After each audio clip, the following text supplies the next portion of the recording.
a legendary train Eurostar is a world-famous brand.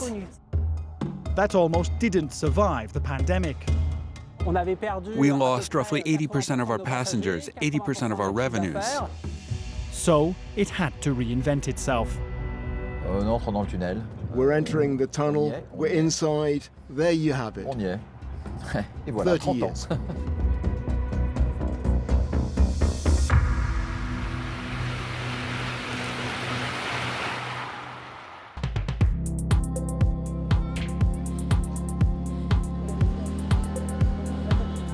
Olivier Morel is a lawyer who holds French and British nationality.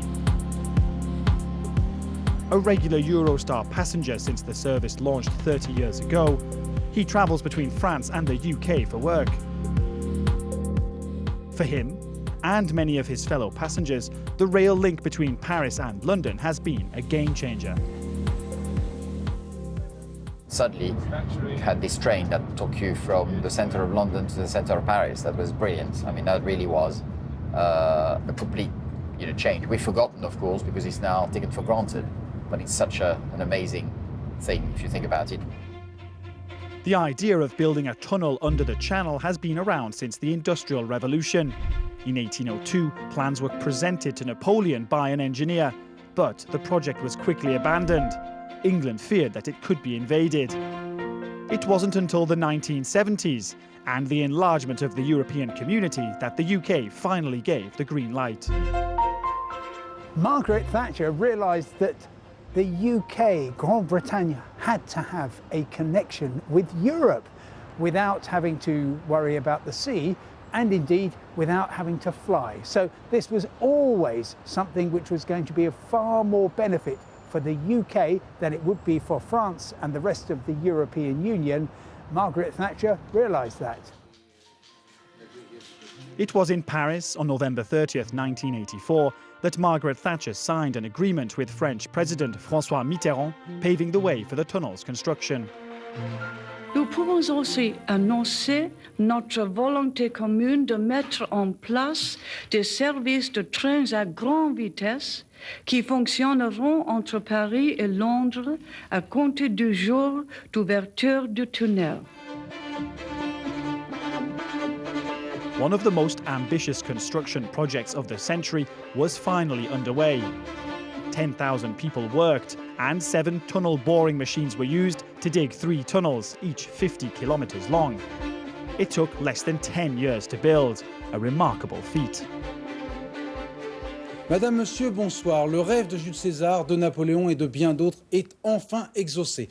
L'Angleterre n'est plus une île depuis 12h12, très exactement, depuis la poignée de main historique échangée à 100 mètres sous le niveau de la mer par 2 ouvriers du chantier.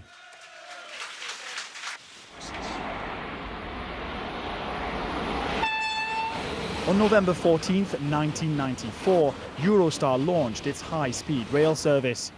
It was an instant hit. Up to 10 million passengers began using the service every year, as if there had never been a border in the first place. Quite some time ago, I went to Paris on a Friday morning. I was back at my desk just after lunch in London, and I had come back with a new client, and my colleagues were like, "Where did you go?" I was in Paris. I'm like, really? And it was just kind of, it was 20 years ago, so it's still relatively new, but it made life so much easier.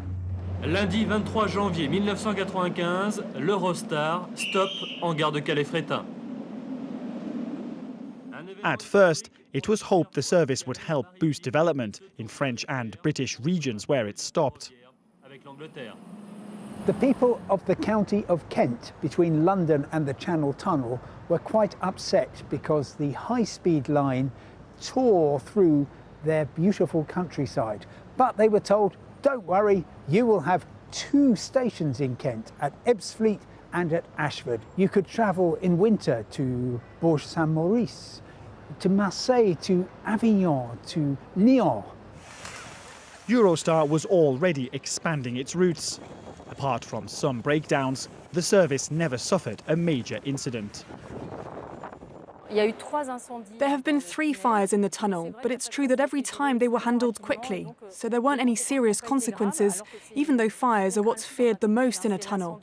There was also another incident that must have left its mark on passengers.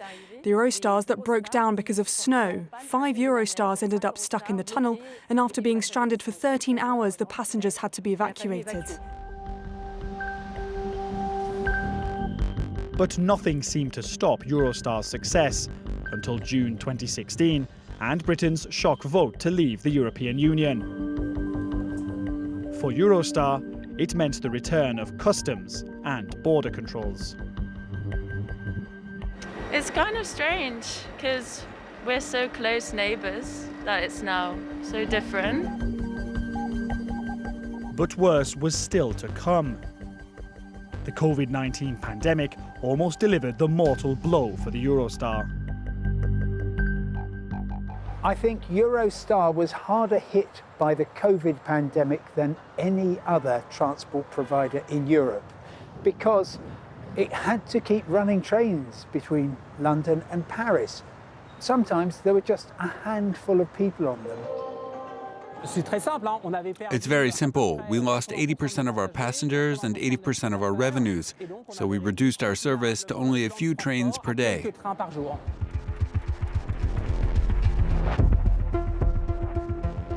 The situation pushed Eurostar to the brink of bankruptcy, but the company's shareholders would step in at the last minute, giving it a cash injection worth 300 million euros. It was forced to restructure, offering redundancy packages, lowering costs and closing regional train stations. My bugbear really is the fact that the train no longer stops in Ashford and Ebbsfleet. I used to catch it in Ebbsfleet early in the morning. It would be 25 minutes, half an hour max from home, so it would be great. Now I have to get myself all the way to London. I cannot catch the first Eurostar out if I'm from home in the morning. So on occasions, I've done the absurd thing of having to stay in a hotel near St. Pancras the night before so I could catch the early train.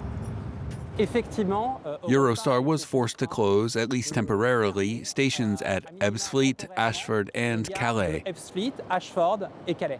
Brexit also forced us to step up border controls, which uses up a lot of resources. That meant we had to invest more than 10 million euros in our stations, but we also needed to have enough French border police and increase the UK border forces too. After 2 years of crisis and lockdowns, business bounced back in spectacular fashion, leading to the next chapter in the Eurostar story, its merger with Thalys. In 2023, the train that links Paris to Brussels kept its red colours, but took on the Eurostar name. Thalys and Eurostar already shared a common history. Over the past 30 years, they witnessed the birth of a new generation of passengers who could travel easily from city centre to city centre across Europe. Our aim can be summed up in one figure, to go from transporting 19 million passengers to 30 million. By merging with Thalys, Eurostar took on a whole new dimension, even changing its identity. Before, it was focused on the link between London and Paris.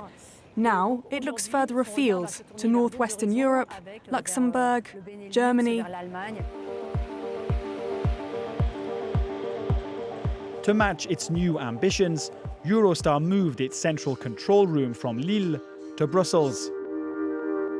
The Belgian capital now finds itself at the heart of Eurostar's new network.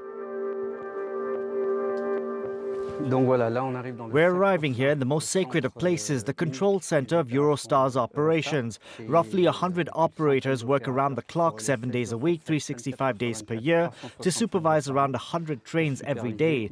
That's roughly 50,000 passengers. Amar Chabi became director of Eurostar operations at the time of the merger. He's tasked with making sure traffic across the entire network flows smoothly. The green shows trains that are on time. Those in yellow show trains that are delayed by 30 minutes. Beyond that, they go red. The role of the operators here is to get trains back on time. If they can't, they have to avoid the delays from worsening by recombining train wagons to get them back on time at the main stations in Paris, London, Amsterdam and Brussels. Plutôt des gares principales, donc Paris, Londres, Bruxelles et Amsterdam. Eurostar stands out by linking 4 capital cities with 6 different rail networks. In order to use the different rail networks, we need so-called interoperational trains equipped to switch between the different rail networks that have different types of signaling systems. You have the English rail network, Eurotunnel, the SNCF, Infrabel in Belgium, ProRail in the Netherlands, and DB Infrago in Germany. It's a technological and human feat that comes at a cost. Demand for rail travel also skyrocketed, and so too has Eurostar's prices. Some passengers have even had to go back to using the plane. Eurostar have the prices so high that I think this is crazy. I can't justify paying that much money when I can save 50 or 75% by flying. The trains are full. Why would Eurostar lower the price? Because clearly people are still paying. And it won't change anytime soon.